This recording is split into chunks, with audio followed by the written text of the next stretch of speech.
All right, guys. Today we doing a subwoofer health check. First thing we gotta do is put the old multimeter on the ohm symbol there. And since I'm strapped, I'll put positive on this, negative on this amp.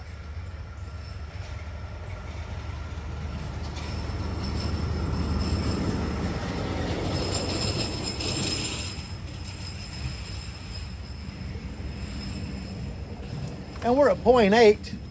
Should be a 1 ohm load, so that'll pass. Gotta do the same thing here. Positive speaker wire, negative.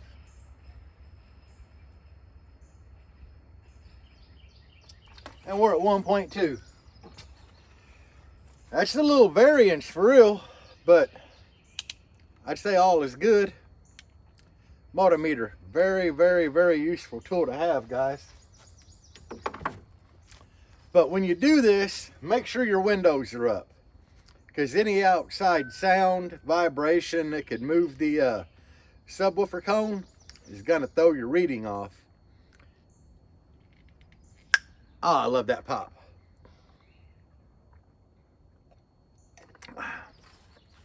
Anyway, guys, I know it's noisy here where I film. It's the damn dump trucks. But, hell, let's get into today's video, shall we? These are old Koreans. Korean-made amplifiers, S&I. That's where usually your best Korean amplifiers come from. I really like them. I've had really good luck with them. And by being wired at 1 ohm across the pair strapped, of course, that gives me 0.5 ohm load per amplifier. Now, I don't know how the strapping thing works. There's some kind of voodoo magic in there that makes everything happen. I dig it. Now, there's a guy on here with a YouTube channel called Bear Vids. His name's Sam. He's a really, really good amp repair guy. Really good technical videos if you just got a couple hours to sit around and watch him. Sometimes I do when I'm free at work. But there's one thing I want to touch on. I keep seeing in all these dang groups on Facebook, you know, where most of the people talking in there, what they don't know would fill a damn warehouse. But they keep talking about full bridge amplifiers are dirty. Oh, we got a rickety, noisy dump truck coming. Oh, there's somebody pulling the trailer.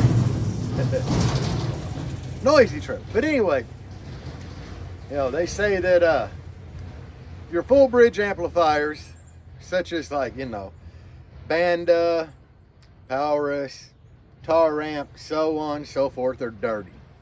They indeed aren't dirty. And Sam at Bear Vids, you know, he kind of proves that. He does a lot of amplifier repair and testing. He says they're not dirty. Inefficient. Everybody says that they're power hungry. In reality, they're pretty damn efficient. You know, their efficiency level is right here with the Korean amps. And it takes power to make power, guys. It does. It just definitely takes power to make power.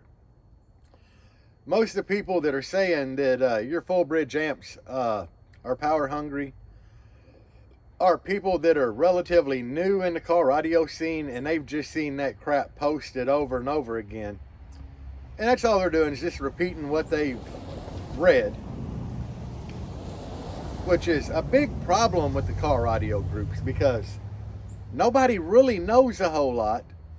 They're just reading what other people put on there, and then they're regurgitating it as if they know.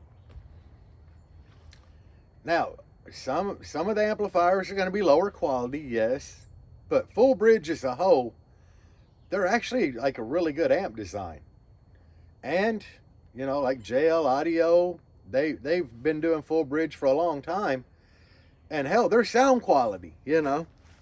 But full bridge amps aren't terrible. I'm running Korean just because I had tar amps in here. If you go back and watch my older videos, I have 4 MD8Ks in here. I was doing relatively the same numbers with those. I do think that my low frequencies got better with these. That I will say. It seemed like the lows got a whole lot stronger. But overall, I was burping around the same score. I don't know if I was clamping the same power or not.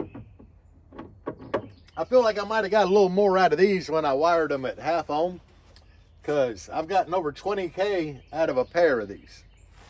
Now,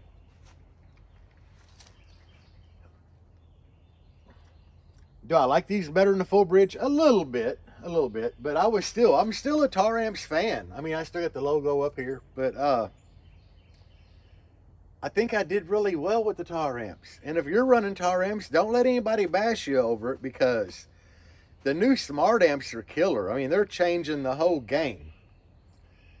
Just because of your whole ohm load thing, you know, they're doing the same power at 2 ohm as they do at 1 ohm. And if you look at like the 4 ohm power numbers, they're killing the game. It's like I seen a comparison between the Smart 5 and the Audio Apex Cab 4500, whatever the heck it is. Not bashing either one of the brands, but they did relatively close to the same number in max output. I mean, I think the Cab inched it out just a little bit, but at that 4 ohm load, the Smart 5 did like 3 times the amount of power. Now, you're never, ever, ever gonna see that lowest impedance number. I mean, it ain't gonna happen. You're gonna see, you know, when you're playing music, you're gonna see like over 2 ohm up to like 8 ohm. And that's where the smart amps really shine. For demoing, I'd say they're the supreme amp. In here with, you know, each amp wired basically at a half, when I got the 20K out of here, I was still at like 1.9 ohm. Noisy, I tell you.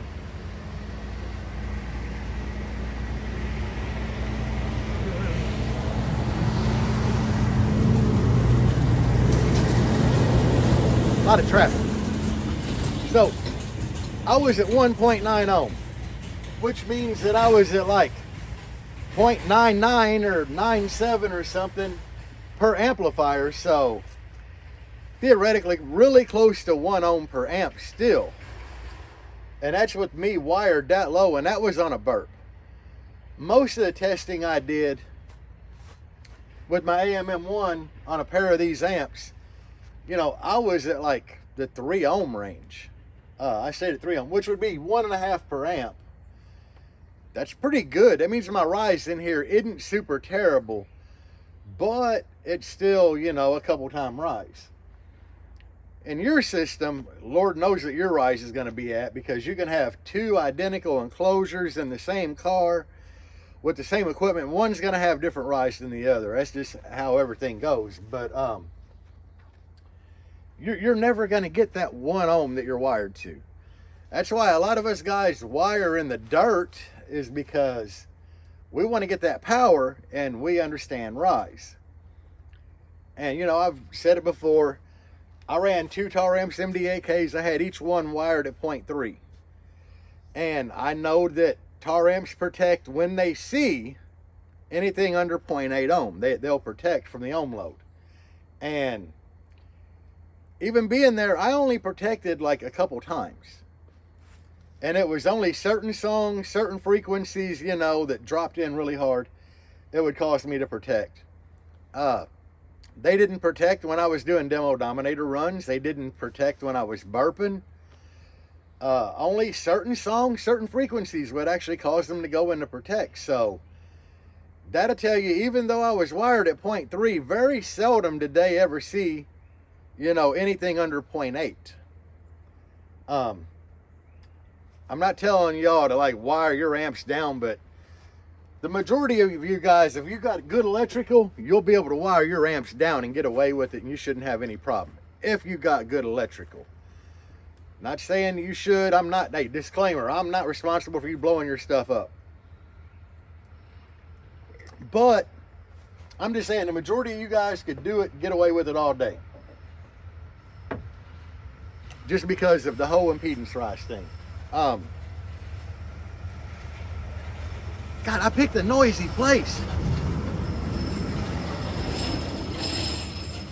A lot of dump truck act. That's the first time I've seen one going that way loaded. But anyway, guys, when you're out there looking for a good amplifier, one of the things that I highly recommend is look for a brand name. Taramps, you know, they've got a really, really colorful reputation because there's a lot of world record vehicles running Taramps, a lot of nasty, nasty demo vehicles running Taramps. You know, Chris Kyle, Mr. 15 Hertz. You say Taramps don't play low, they don't like the lows.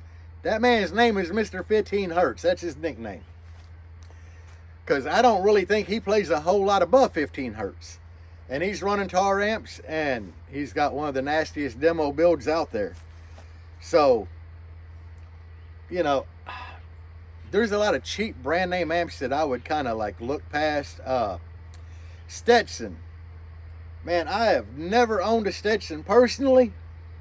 I wouldn't own one, and if you want to know why, because I've seen videos of them amps dying on the dyno. You know, not wired under the ohm load, but like right at like the ohm load, they just die. The Timpano full bridge amps, same thing. They look just like the Stetson amps. I think they're the same thing with a different brand on them. Die on the dyno.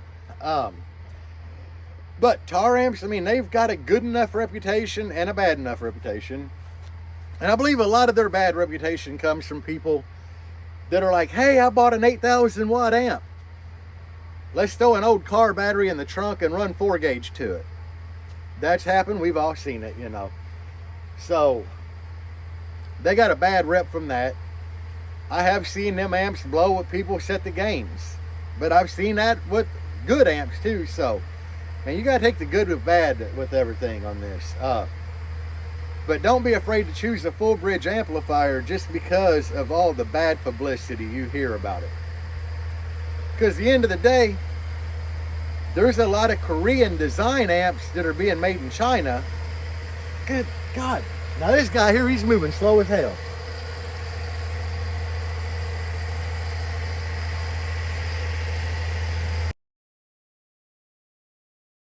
So I really picked a bad day to do an outside video. My God.